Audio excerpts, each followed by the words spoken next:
I don't need the. We have here Santi Mallorquí. He's from Organic Cotton Colors. It's a company that has been doing organic cotton from the seed. He's going to explain a lot more, but colors from the seed. And he's been doing that for 30 years. Before, the word sustainability was actually a word in our lexicon in fashion. Since 1992, to be exact. Yes. Yeah. And he's going to present his project and talk about all the agricultural farming that he's working with in Brazil with farmers and everything about his amazing innovation. But let's learn about this innovation because it comes from 5,000 years ago. Yeah, it sounds innovative, not doing anything different that as we started 30 years ago. It's trying to produce garments the most pure available, the fact that we never dyed or print or apply any humid process to our garments. And that's for one reason that it makes sense 30 years ago, where nobody knew about the organic cultivation or the necessity that we will have to preserve the water. It was for the people that has skin diseases. And this is something that even today we don't realize much as long as you don't suffer any of those diseases.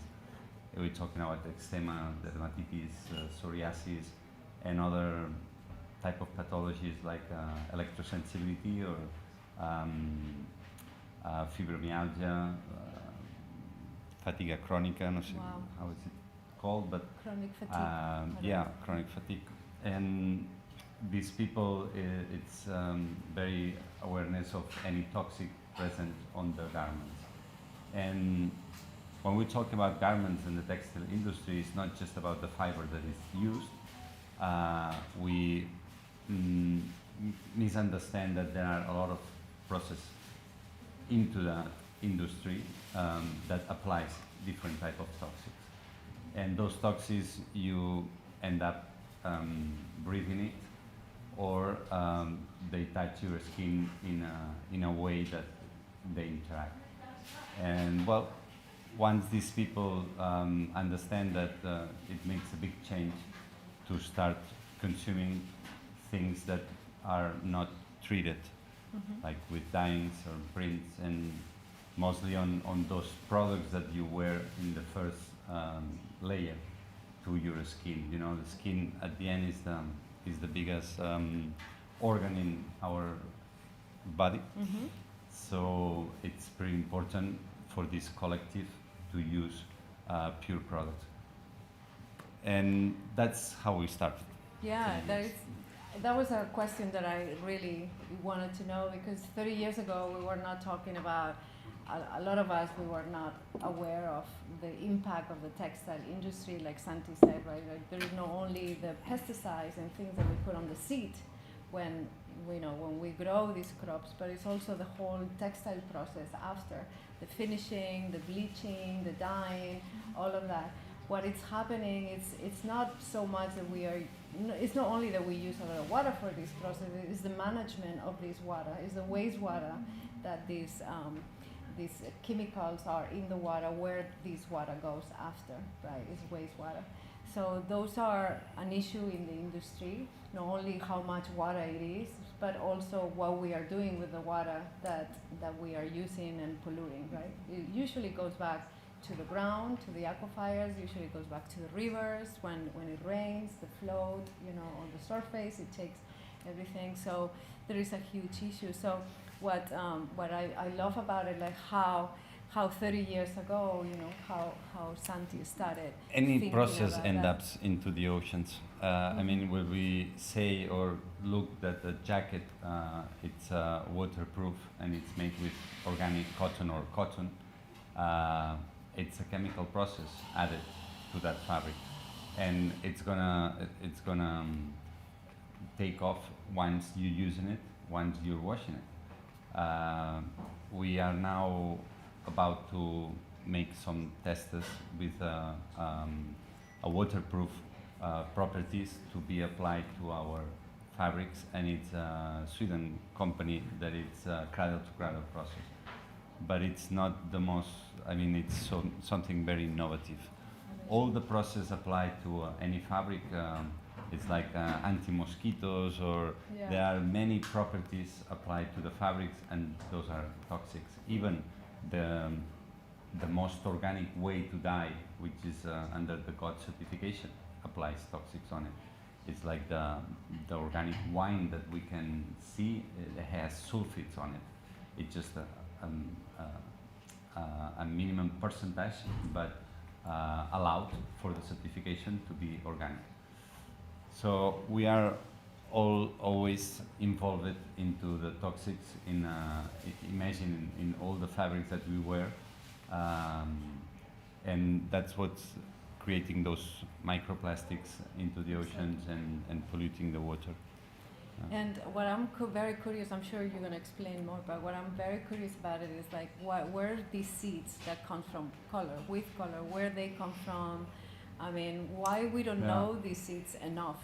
Because I don't think like the general public knows that much. Not the general public, not either the people that has been 20 years working into the industry. I've been in several fairs, and there is a lot of people, professionals from the textile industry, that doesn't know that the color, it's not white in the origin. I mean, the cotton, as we look into the field, it looks white, but then when it's processed into yarn, it becomes ecru, and the difference is very important. I mean, ecru, it's not white. Anything that you see white, it's bleached or treated with chlorates and with chemicals to become white. And we are not talking about the nuclear white, which is even more polluted. But the most polluted colors in the industry are the white and the black. But it seems that the white is a standard. And if we think about that, we are in the 21st century. And even today, all the hospitals in the world are using white sheets and white products to be applied, because supposedly they are the origin and they are not treated, they're nice and hygienic, and it seems that they are clean. But it's not like that. So imagine if we change that and we realize that the ecru, it's the new white. And all this industry around the world, only the sanitary ones, all the hospitals were not allowed to use white, and they just offer ecru products on their hospitals. How much water we will save? Exactly, only like that. It would be amazing. Only like that, hotels and hospitals. Yeah. We work for the slow fashion movement in the jackets that they wear, the restaurants, and obviously we created ecru jackets. And then when you see the general picture, those restaurants that didn't get our jackets, they were wearing white jackets, and the difference were amazing when you see the pictures. But the rare thing is that the ones with the white jackets were laughing about the others, like it seems you're dirty, you know. And it's not like, I mean, well, it's there something installed into the mind of people. Into the mind. And I'm always, you know, there is a documentary, and now I'm gonna forget it. I think it's called Kiss the Soil or Kiss the Ground. I think everybody should see, because it kind of talks about that switch of industrialization in agriculture, and that's where I was coming from again. I mean, where I want to go again. Because there is a huge, also Santi, please talk about a little bit, he partners with 350 or 400 farmers in Brazil who does practice regenerative agriculture.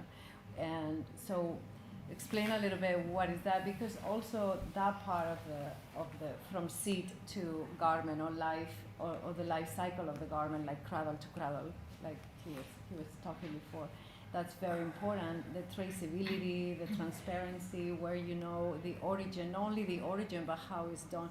that it's extremely important for today's sustainability claims and improves, right? So It's can we going, explain a little bit about it's agriculture? going into the region. Yeah. I think we have to, the brands that we produce, and we use a natural fiber, which it's not the most common use. I mean, you have to realize that in the last 5 years we keep increasing the use of synthetic fibers into the world.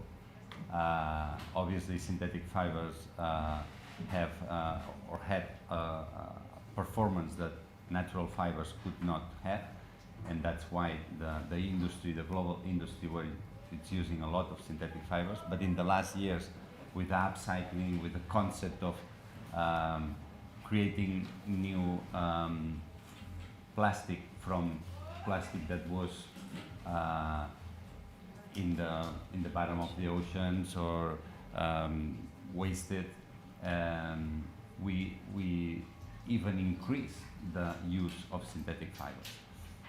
So, responding what Mireia said, if you want to go to the origin and get involved with the people who is cultivating the cotton, you have to understand that it's 100 million of people in the world involved in that process of cultivation.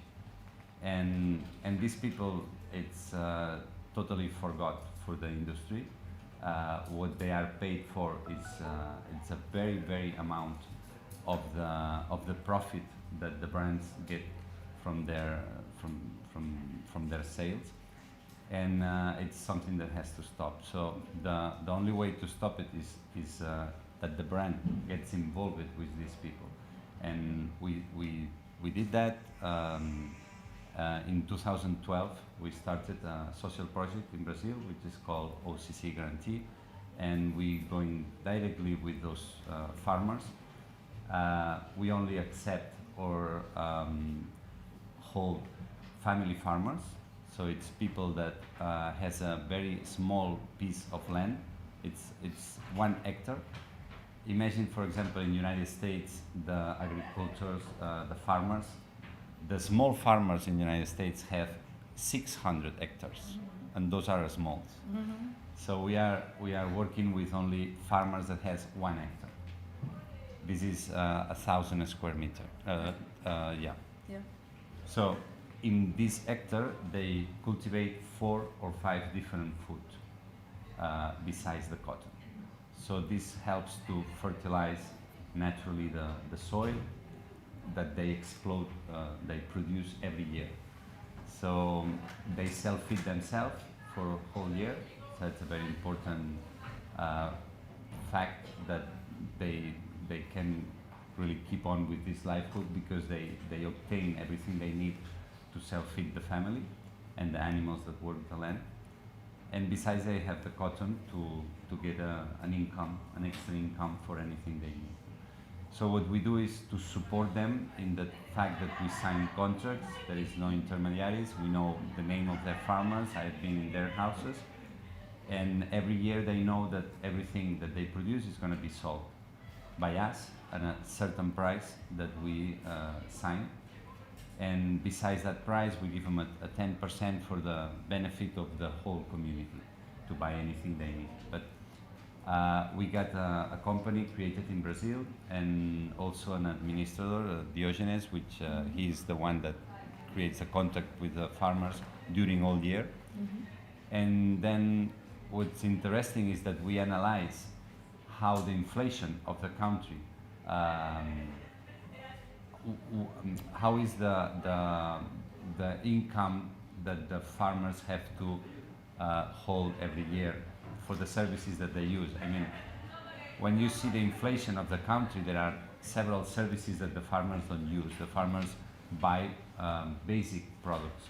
So if those products increase the prices, then their objective price that are paid is It lowers the they value. suffer exactly. Mm-hmm. So for this year, we accept to increase 20% what we pay for the cotton to those farmers, because of the inflation of the country.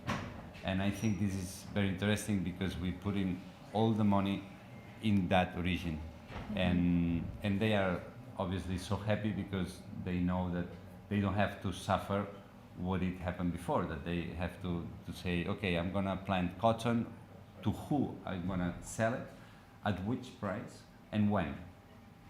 And those things, there were doubts that they have every season. Exactly. So now they know to who, to us, at what price, and when the production is ready. I mean, we give them a first income with the expectative production of the season, and then a final income with the total production. We take care of the transport from the places where they are located, and besides they keep the seeds. So the seeds are very important. And going back to the first question Yes, that I didn't yes, reply. I know. I mean, you all know that anything organic starts with the seed. So the seeds cannot be genetically modified. That's the main purpose of an organic cultivation. And with the cotton, the seeds are very important. So once I got this company, 12 years ago, I got the company from Angel Sanchez. He was the founder. In 1992, he started this business because he know that someone in the United States, Sally Fox, was breeding those ancient seeds that were already colored. And that's something that really interests the founding partner. And Angel started to buying cotton from Sally Fox, imported in Barcelona, and making the yarn, and then all types of garments like this t-shirt that I wear, that it's brown, it's natural brown. This is not dyed. So, for you all to know, the cotton grow naturally from multiple colors, 5,000 years ago. So the cotton grow on the wild with yellows, blues, reds, greens, and that happened naturally. What happened then? As you know, the textile industry, when they use colors, were just with people really, really important, like kings and you know, people from the church, and little lines, the purple, as you may know, that there was this snail that they took the dye from, but it was something really, really exclusive. And then William Perkins invented the chemical dyes in the 1870s, right before the Industrial Revolution.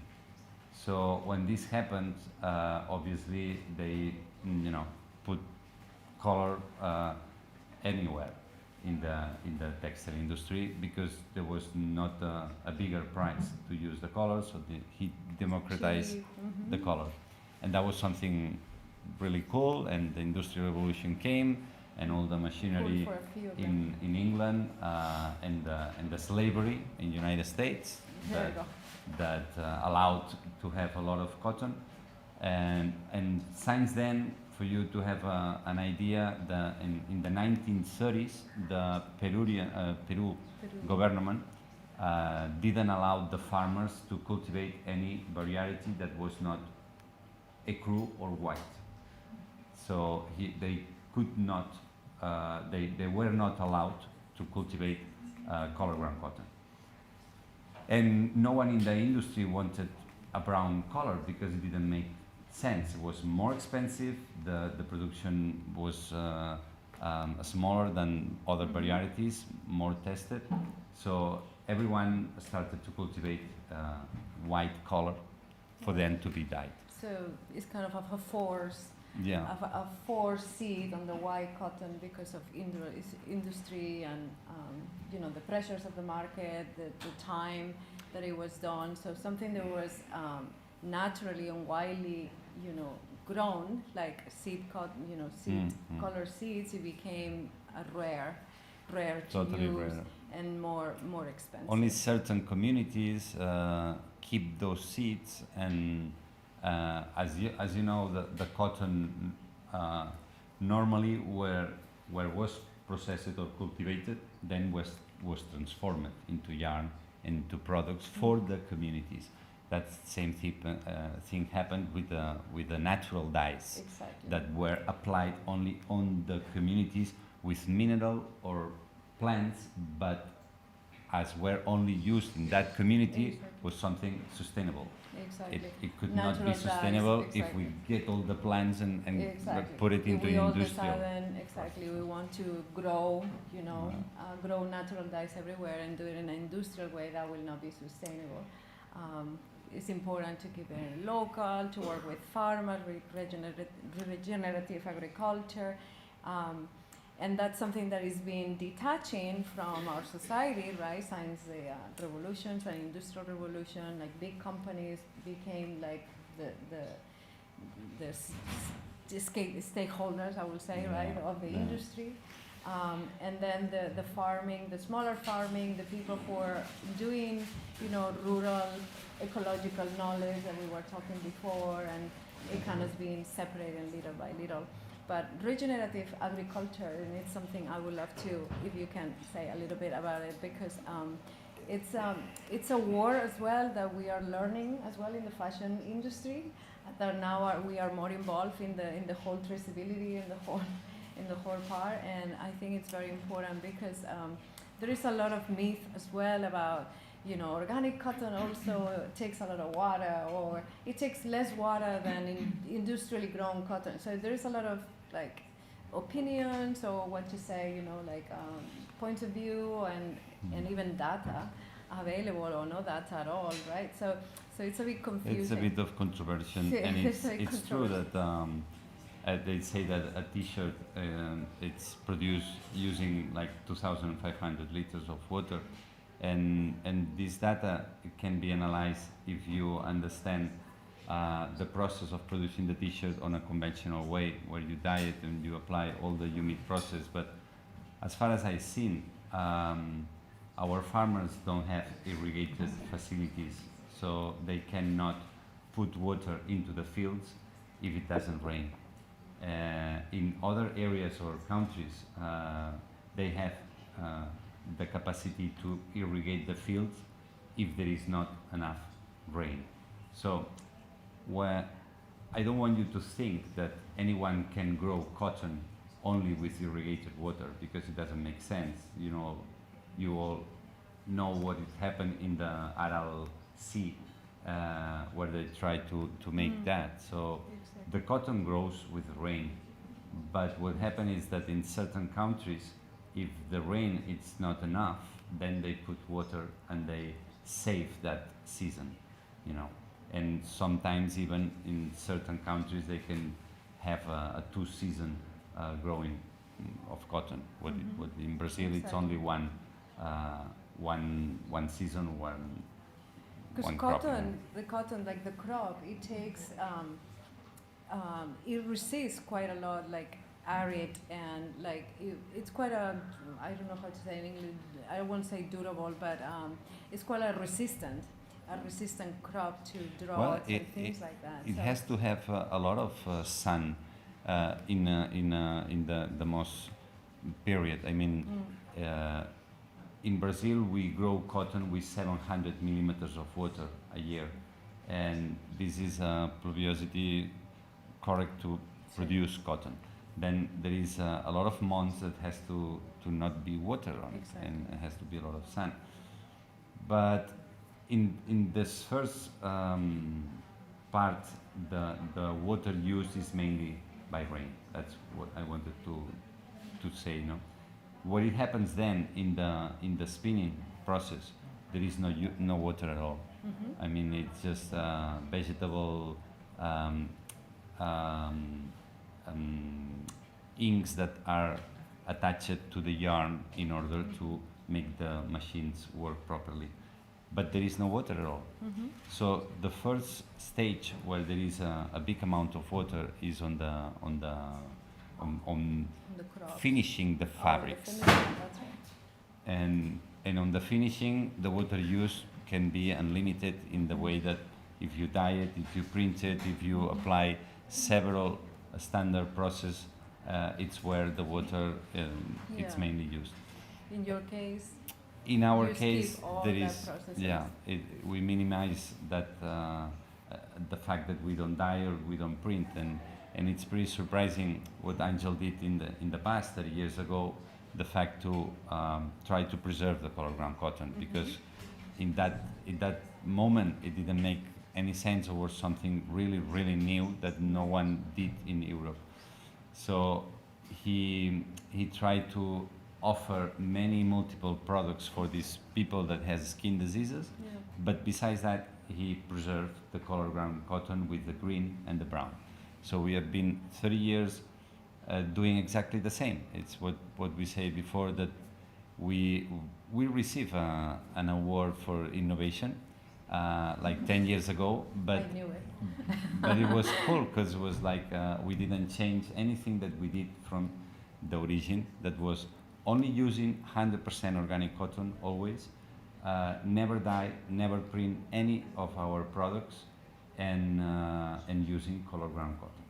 So today, and I'll say today, but 3 years ago is when big brands and European and brands from all over the world are really interested in the color ground. But so far, no one was interested. That's Exactly. a reality. And he's a successful, yeah, he built a successful company, you know, even though there was no much of a following on the color and. But today, you know, when I started this project, I knew I could see that many multiple big brands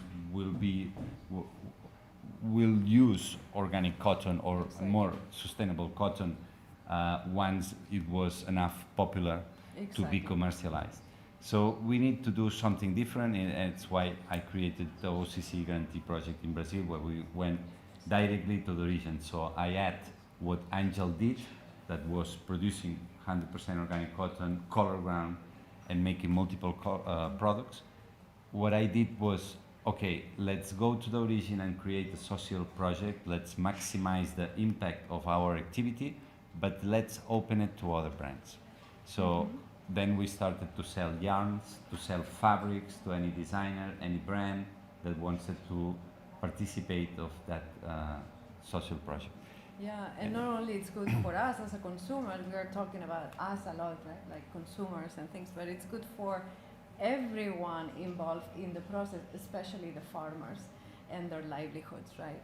So when you go back to 5,000 years ago, right, and start doing these processes, you're now getting awards for being innovator, but these methods were already there, right? Yeah. So we just going back. So I always said that, you know, the craft people, rural people, artisans, they are the first innovators in our humanity, right? Because they are the true stakeholders. They take the exactly. actions into the field, and we like to support this type of cultivation, which there are different realities in different countries. But in Brazil, what we obtained, that was Lula da Silva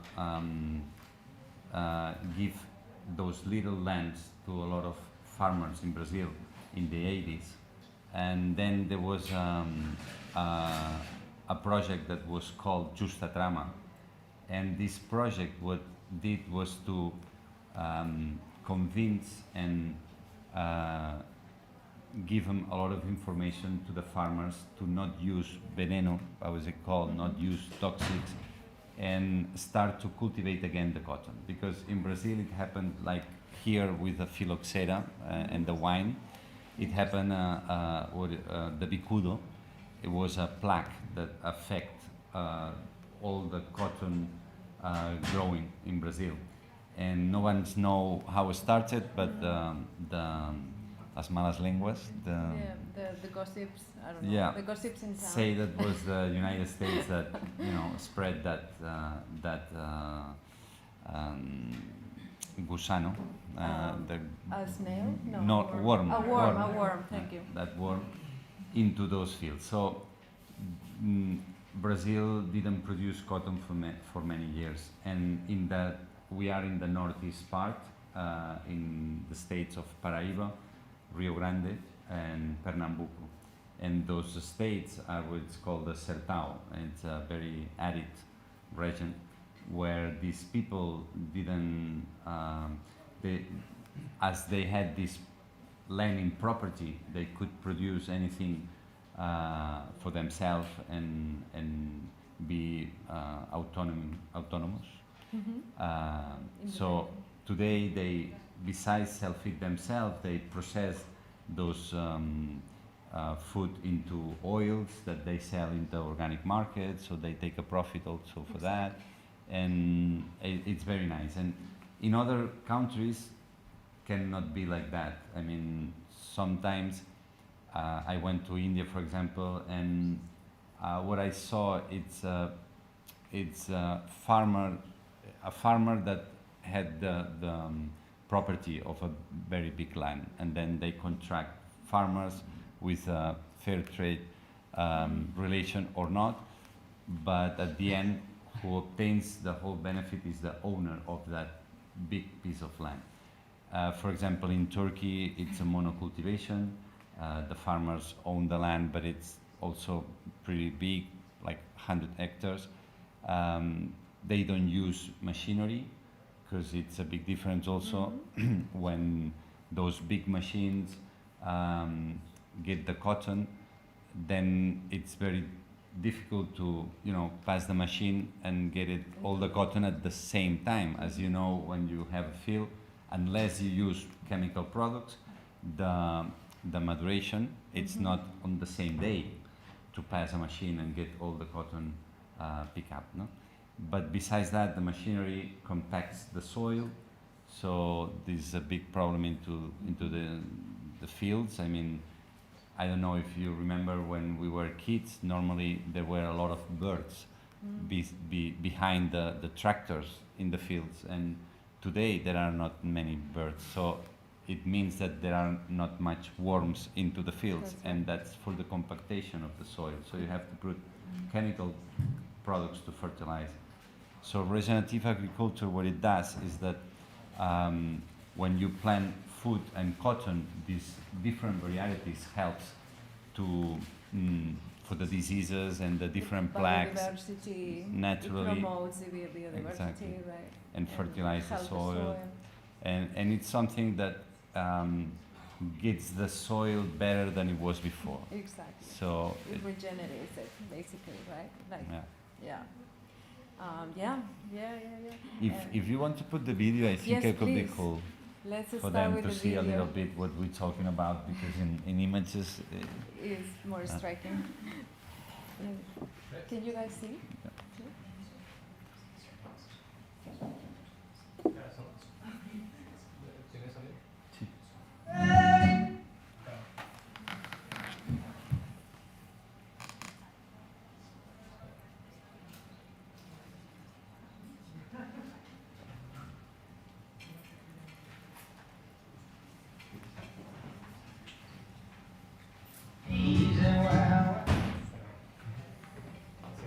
No,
The T-shirt actually that I wear and that you've seen here in the video is the first T-shirt that we print in all those years, and we did it because we give them to the farmers.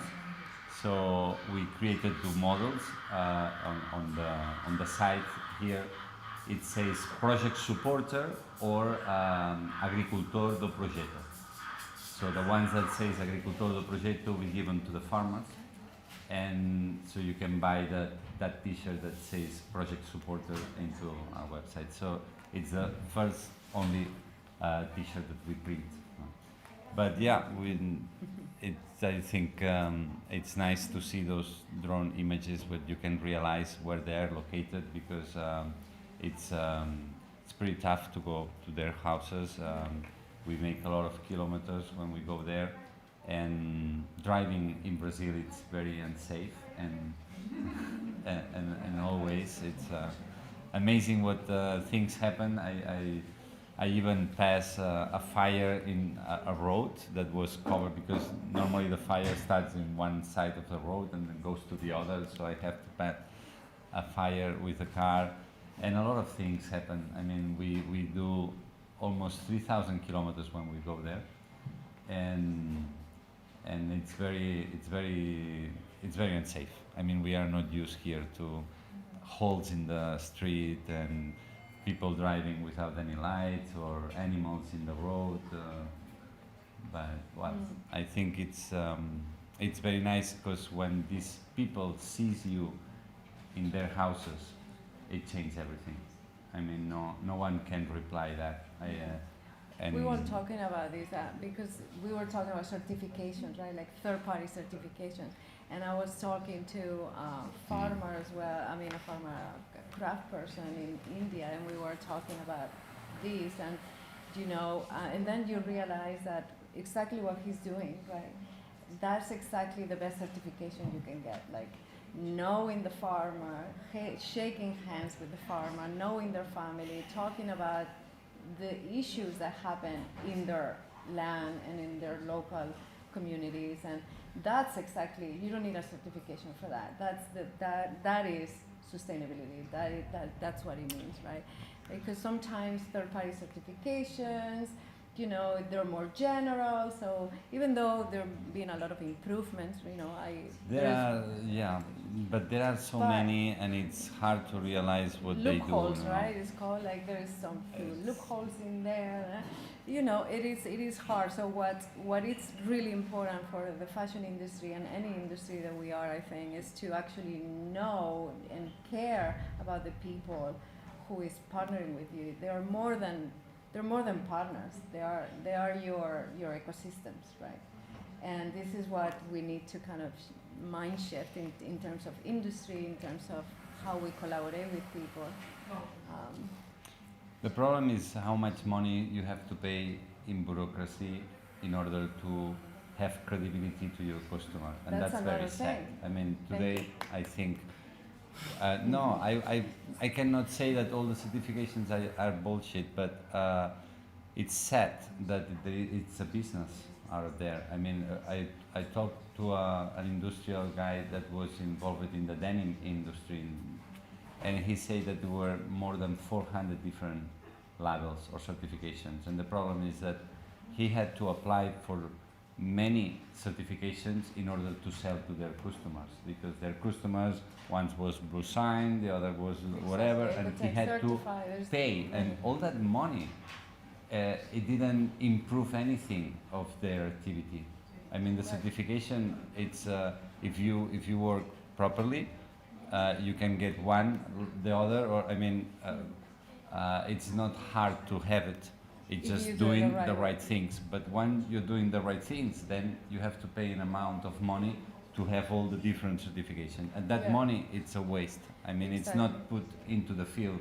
It's not into any livelihood. It's just if we put that money to turn into regenerative agriculture, into the farmers that were more well paid, then we all will benefit. Absolutely. A lot more. Absolutely. But yet, we also need certifications, because there is also bigger companies, bigger industries who are perhaps not doing the right thing. And, it's like, it's a but I think that complex. for example, in India there is a Chetna project that it's Mhm. working with several brands. So as a brand, making a partnership with that project allows you to know what is happening to the field, Mhm. and that's a little bit what we're doing. But we did it more as a suppliers than as a brand, because we are a very little brand to hold a project like we did in Brazil. So now what we are looking for is creating partnerships with other brands that wants to compromise a year in advance, because Mhm. we have a lot of interest of big brands, but then they ask for how much quantity do you have, and it's like, well, Exactly. the quantity is limited and the price is very high, and I cannot sell what they are looking, or and Mhm. then what I tell them is like, well, there is a way to do that. It's like, what do you want? 2,000 kilos, 5,000 kilos a year? Let's sign a contract, and then you compromise to buy every year this quantity. That's help us. Yeah. But if there is not this compromise, we cannot work Exactly. together. That's 'Cause- how is the industry is a little bit Yeah. moving in these terms, and that's where also the innovation also comes. It's about the how you manage that, how you create circular, systems, because this is a system. How we change those systems from. But it's what makes sense. I mean, you cannot Absolutely. offer organic products if you are not working on the way to promote this organic cultivation in the whole steps. Absolutely. It's not just using an organic fiber. It's about That's right. what's the main purpose of your activity, what you're offering to your customers, and it doesn't make sense because we cannot increase the quantity like this. We have to contract to more farmers. We hold 400 farmers. Yeah. Today we started with 150, and the idea is that if many brands sign a partnership with us, we will increase the number of farmers with a compromise to not decreasing it. That's the problem. I mean, Mhm. I cannot say, okay, this year I want 30 tons, and next year only 15, because there is enough. And What those farmers do, we have Exactly. to be able to compromise to say, okay, anything you produce, we will buy it, and then assure them all they can Yeah. produce. But with these systems is what it creates this mind shift between the whole chain. We call it supply chain. I like to call it value chain, because everyone, it's in this same system. So if we start working around our business models with these kind of systems in mind, then it's a possibility that people like Santi and organic colors will grow sustainably, right? Because we can implement this model into more farming for more farmers, perhaps another country if it's similar, who knows? But you can grow this way bigger, and perhaps also, demand will create also more. Prices to go down, the ecosystems to regenerate. So there's a lot of good things happening. But the mindset and the economic growth that we are, used to in the industry with big companies, that is a huge, like Santi said, it's a huge kind of hole in there. I think it should be a responsibility to any decision that a brand commits.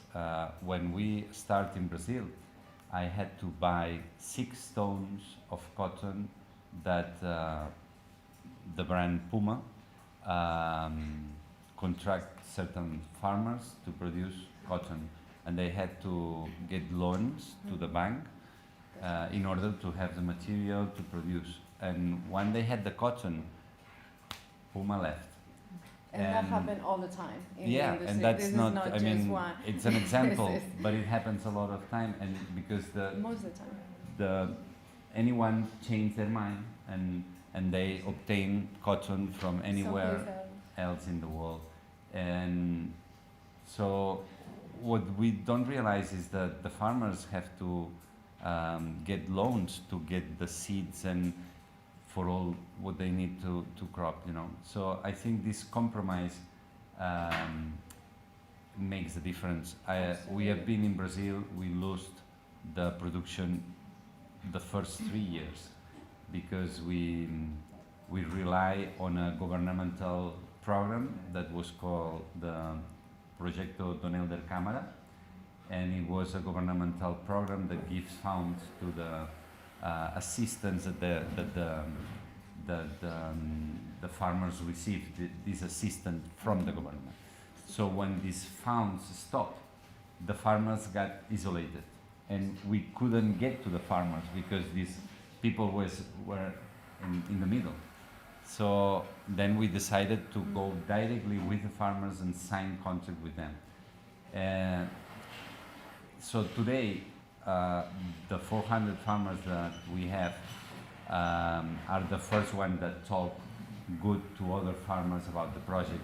We have a holding list to be part of our project, but we cannot accept it because we have to compromise with all of them.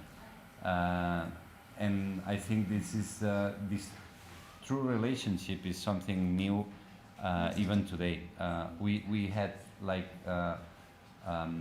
people in Brazil that offers like 30% more money to our farmers to get the cotton, and they didn't accept it because they know that this is only for 1 year, for one occasion. Exactly. And they saw us every year there, you know, That's and what that sustainability commitment. means. Yeah. Right, the word sustainability, that's what it means. It sustains in the long term. And you know, it's Not just for one cell, you know. has a reliability with them, and you know, making them part of the project. Exactly. I think it's very Well, nice. they are a huge part of the project as I see it. No, it's like it's a partnership, collaborations, and they're a huge part. Yeah, and If you have any question or thing that have in mind, Yes. just go ahead. Huh? Maria, would you like to present yourself? Oh, hi, I'm Maria Clara. I'm just grateful to be learning from you about this process. I care a lot about sustainability, but I'm learning about it, and I'm learning that I don't know anything about it when I Well, you hear make from it- people like you in the content. But how do you feel about collaboration with other companies like you? I'm not sure who your competitors are, but how would you feel about collaboration if it meant that you might be able to scale the production of these seeds? Well, I think we are on the time of collaborations. You see it in the music. Every time more singles are launched with two singers, and in the industry happen the same thing. It's all about collaborations today. We sign a collaboration with Beja in Brazil, and we manage 50 farmers for them. So all what they farmers produce, it's going to be sold to Beja. And now we are about to sign another partnership with another company from Denmark who is producing products under, with the printing name of OCC Guarantee, and they will commit also to buy a certain quantity of garments every year. And besides that, we understood this collaboration project with what you can see on our website. It's projects with OCC Soul, and those are other brands that we sell in fabrics or we manufacture for them. So with anyone that we sell fabrics, no matter if you are a designer and you buy 10 meters, or you are a big brand and you produce 1,000 garments, we give them these labels that you've seen here, where there is all the traceability, and besides that there is a QR code where you can see the energy used, the water savings, the eutrophication, and the social impact. And you can reply it to the product that you manufacture for the weight of your product. Imagine you buy fabrics and you create a product that weighs 300 grams, so you can reply this data to your production. And all these labels are made with our organic cotton. So that's something really interesting, because we only produce combat yarns. If you know the industry, it's about the torsion that you apply to the fibers. So the fibers itself don't have any resistance, but once you make some turns to that fiber, then you get some resistance. As long as you know I don't know if you know that the cotton, it's like a pyramid. The fibers are not equal in length. You know, when you get a test, then there is fibers that are more length than the other. What we do is to discard the shortest fibers in order to get a better quality yarn. Okay, this is made in the high quality production of yarns. Then there are other qualities or technologies like the open end, which can be made to make trousers or denims or more thickest yarn. So what we produce from Brazil is only combat yarns that are produced in Barcelona, in the latest cotton spinning factory that makes combat yarn. It's the last one in Catalonia. Very sad. Yeah, filats gonfaus that you have seen pictures here. So then with these short fibers, we give them to an artisan in Banyoles that makes paper. And with these short fibers, we created that paper. So that paper we use to fill cushions, and now we also are gonna launch in 2 weeks 3 different types of fabrics made with this discard of short fibers. So you create a real circular system Yeah. here. The advantage that we have is that everything is absolutely pure. So we have also what we call the OCC RP, the recycle program, and with that product, I mean, we get leftovers from productions or even our own garments, and we can cut it and create a new yarn. Because it's 100% organic, it's nothing blended, it's nothing dyed, it's totally pure. A lot of the big industry, right, we all know big names in the industry that they started these programs with repair, recycle, they take your garments and then repair it. And we just had a conversation with Sustainable Moda Barcelona. In a panel, we were talking a little bit about that, and the challenges a little bit on these systems is that when you create a circular system, a recycle system like this, but then you don't change your model, your economic model, so you keep producing 1 million garments and then tell the people, oh no, but it's sustainable because you can return it to me and I'll do another one. Well, we're not changing anything here. We're just doing the same system, call it different way, you know, now a fashionable word, like circularity, and that's it, but the system doesn't change. So, you know. We could not produce anything else in the world. I mean, we have enough garments produced. And it's hard for a brand saying that they are acting sustainably because they are producing things, and everyone has... basically, buying something is not going to make you more sustainable, right? It doesn't matter what price it is. So it's let's think about the systems that we are operating and how we're collaborating and all that, and how we can change that to benefit the people who's making the products, the economies, the ecologies, and the consumers, no? Because it is possible. You have a big example here, a company that is being doing it for 30 years. But I would like to say also that as a consumer, it's very hard today to define what is a sustainable consume. It's a huge pressure. Because I want to say that, you know, I stayed in the Roura Foundation here in Barcelona the other day. Yeah. And I think we will work with them for little productions, because we have brands that they are not up to produce 300 units. That's the minimum that we establish, and with less productions, we will work with them here in Barcelona. And I think that what they're doing is awesome. Unbelievable. We're also collaborating with them, by the way. It's, I mean... If you don't know Fundación Roura, you should learn. They are in the Raval area. Yum is the founder or co-founder. But anyway, you should know they have a... we're gonna give them a little shout out here because they're amazing, and they have how's it called?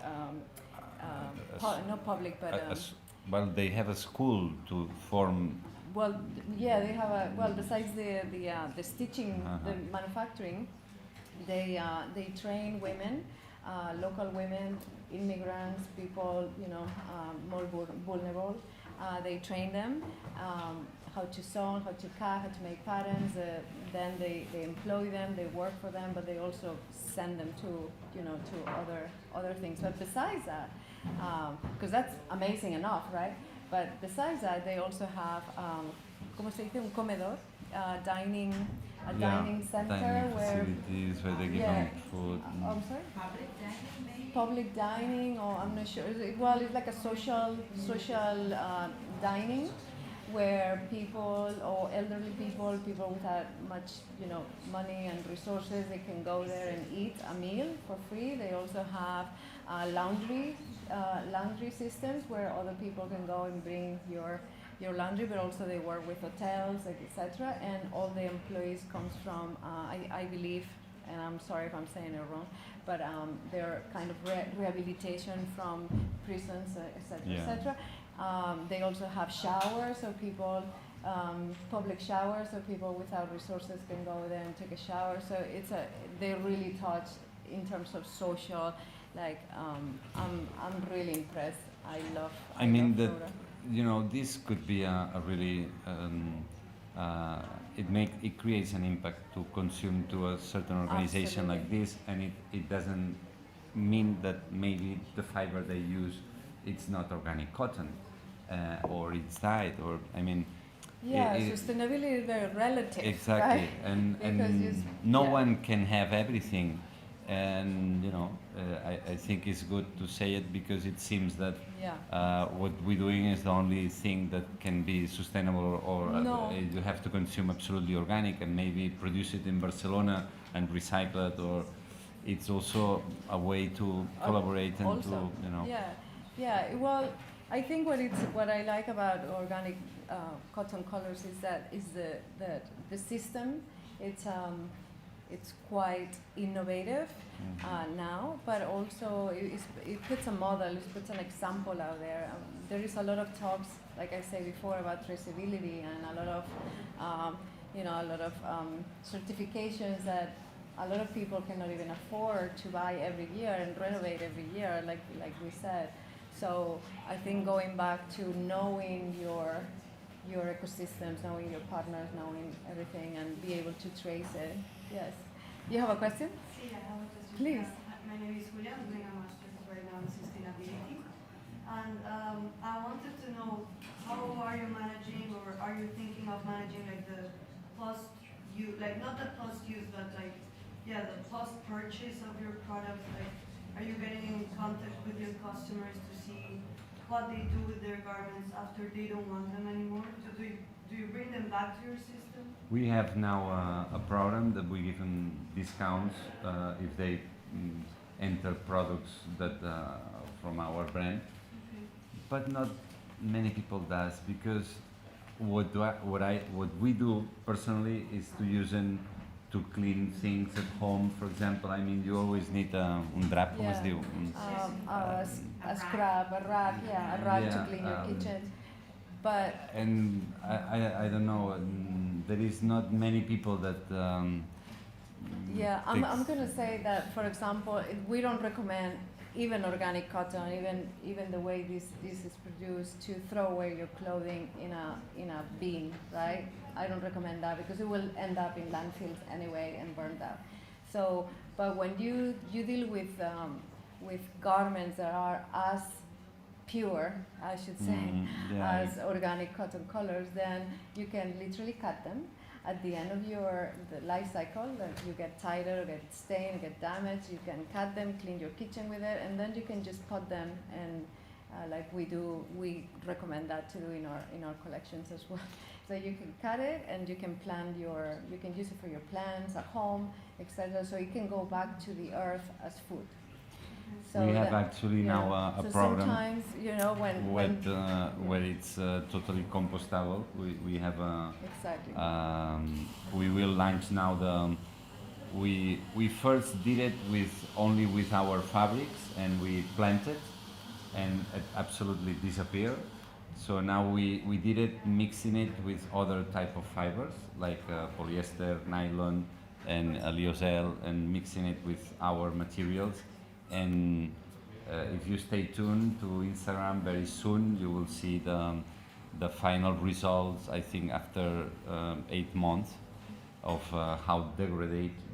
But yeah, replying what you say, we have this program and we accept products from our brand, only from our brand, because our idea is to cut it again and get a new yarn, and we did it from leftovers or from final garments, because all the sewing cotton is cotton also. We don't use polyester threads, so everything can be cut and transform it again into yarn, and then we will create the first fabric made from our waste.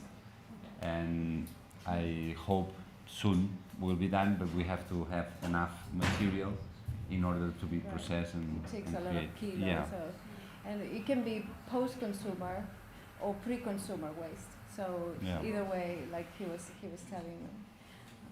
But we, for example, the leftovers ones we produce for any brand, we give them the option of the brand to have the leftovers also. So we send all the production Yeah. and the leftovers of that production. If the brand doesn't want it, then we keep it for this That's product. right. That's right. I had a question. The thing that strikes me is it must be very difficult for, if you've thought, like, right from the start to the end of the chain, you're trying to think holistically about everything. Uh-huh. How do you've already kind of explained when you talked about the QR and the label Yeah. and stuff. How is your communication to not be mistaken for other brands that look very similar, that aren't doing anything like what you are doing? How do you handle the communications? We are getting into. It's not easy because at the beginning I like it to give a lot of information, and then today they say less is more, and even some suggest us to not put as many information. But I think we have to follow our own path, and I never been, I don't come from the textile industry, and I never been a fashion guy. So because of that, I like it more to create a social project and to be able from that many brands were part of that project than promoting our own brand. So if you check our Instagram, it's not perfect in terms of aesthetics and fashionable. I mean, what we like is to transmit and communicate what we do, and it's pretty variable because there are information of everything, but I believe on the truly information, and it's not for everyone. I mean, the typical fashionable consumist Well, maybe wants more, design and, aesthetics, and we kind of transmit things in order to inform our customers of the truly things behind,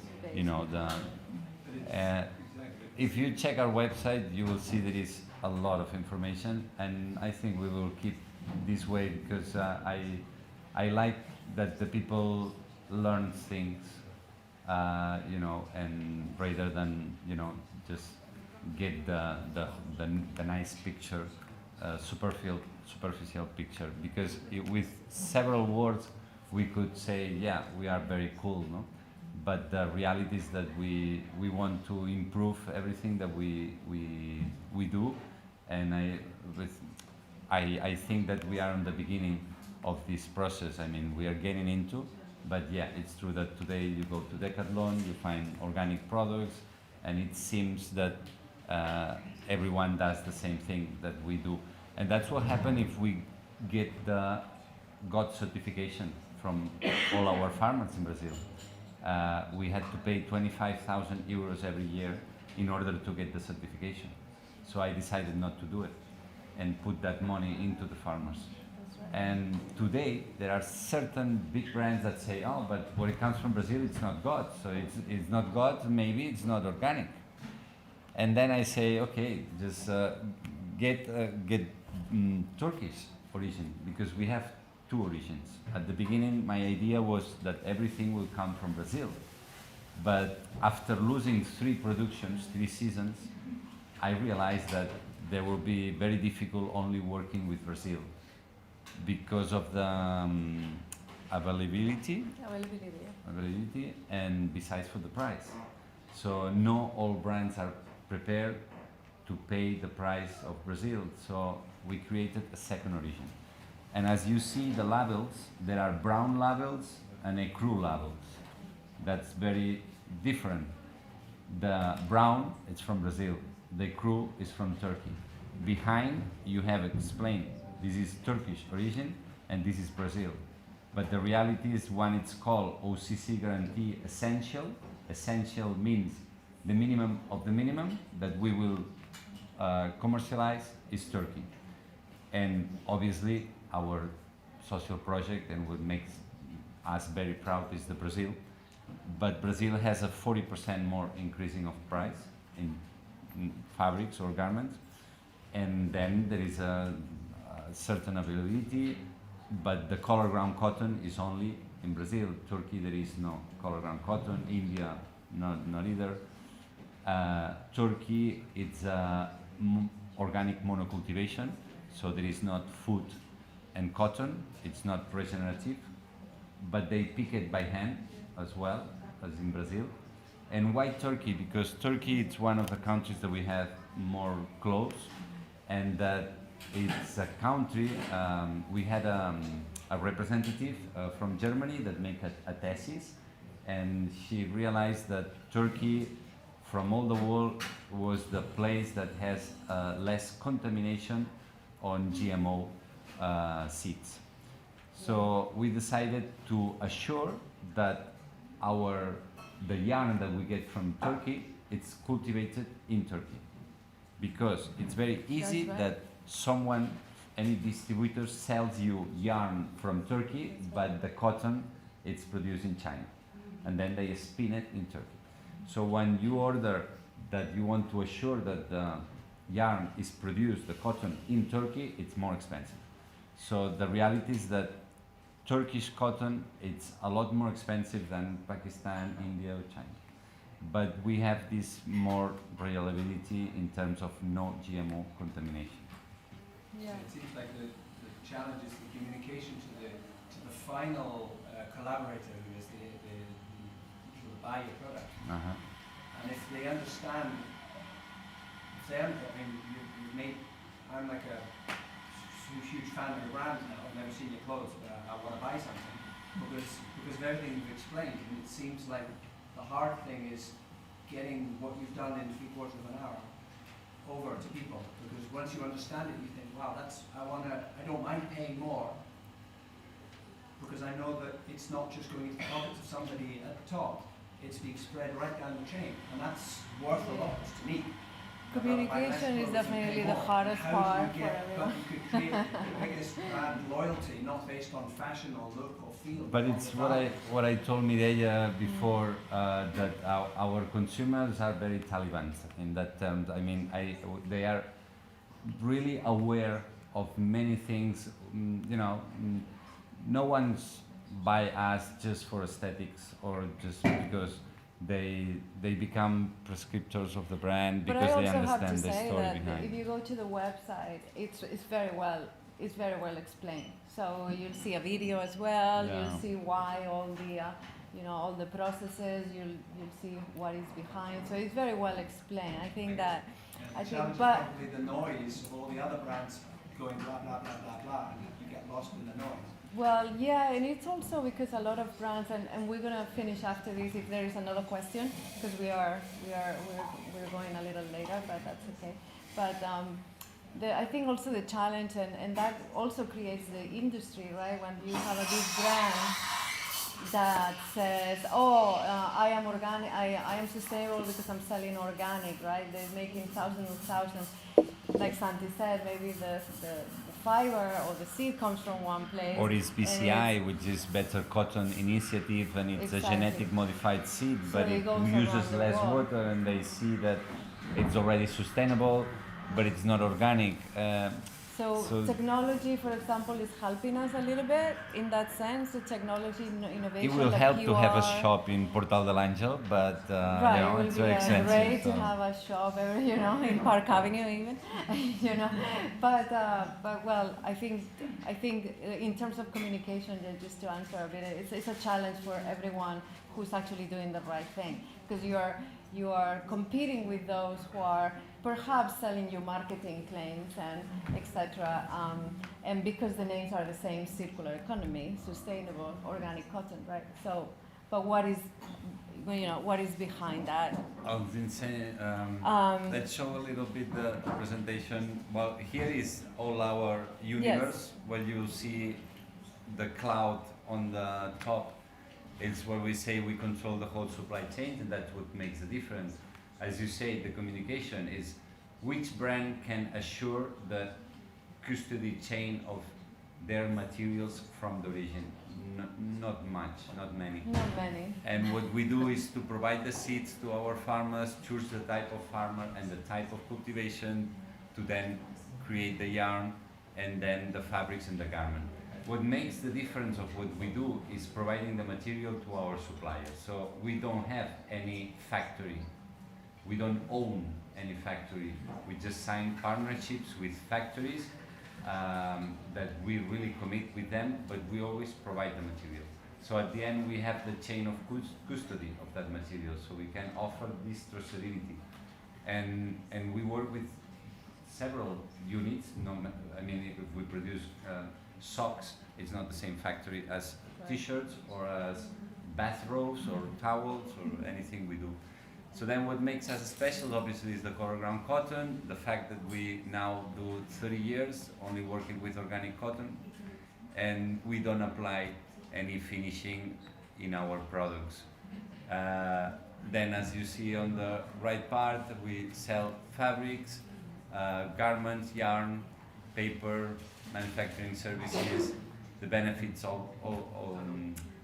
obviously is in terms of health, social and environmental, and then what I explained just before, the OCC guarantee, it's about 2 possible origins, Turkey, which is God certified, and Brazil, which are our social project. Then here you see a bit what you have seen in the video. I welcome everyone to go and visit his website and get the products, and now we're gonna ask him where we can find your products. Yes, we are located in Santa Cristina d'Aro in the Costa Brava, and we have the showroom there. But you have a nice store here in Barcelona. It is called Velvet. Velvet Barcelona has several products. Okay. And online, no? And online, obviously, is where you will find all products. And if you're a designer who's working with a brand or an independent designer, then you have, well, we create also cords and tapes with our materials that you can use and we sell. The paper is also in Raima libraries here in Barcelona.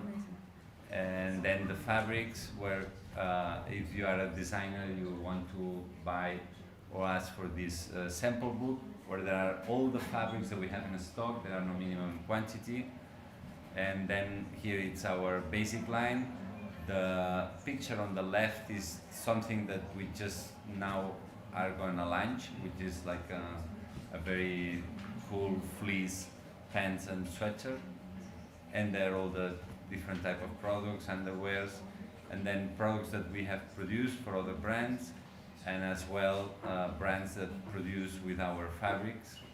Many, you will see on our website the project with OCC is sold, and you will know many other brands that works with our materials, and they apply their design and their know-how. Here's all the facilities that we mainly work with. You will see all this information in the website. Here's our team. Diogenes is the one that's in Brazil, Joaquim in Portugal, and then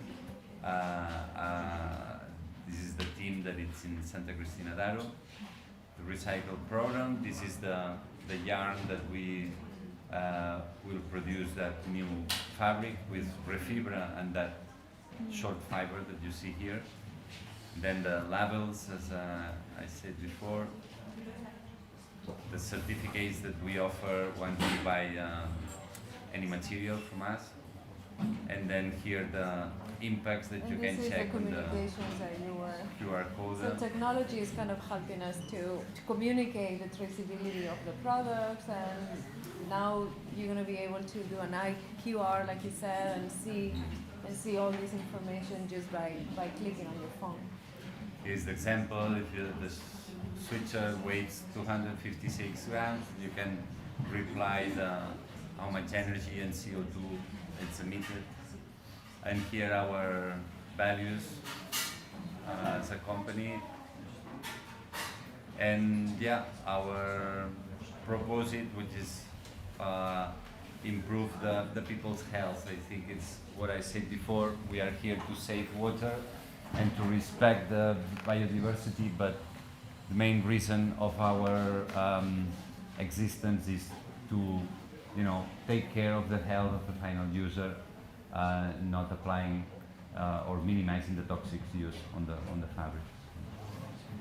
And that's it. Thank you very much.